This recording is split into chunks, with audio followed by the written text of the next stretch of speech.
Hello?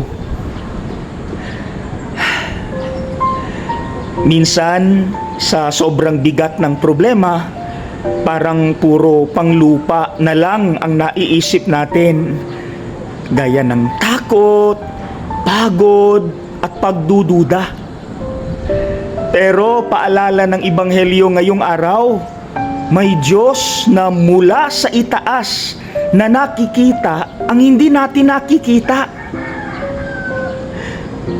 Mga kapanalig, kapag kumapit tayo sa Kanya, unti-unting nagiging malinaw ang lahat. Yes, hindi man agad mawala ang problema, nagkakaroon naman tayo ng lakas at pag-asa dahil alam nating may Diyos na tapat at hindi tayo pababayaan. Amen?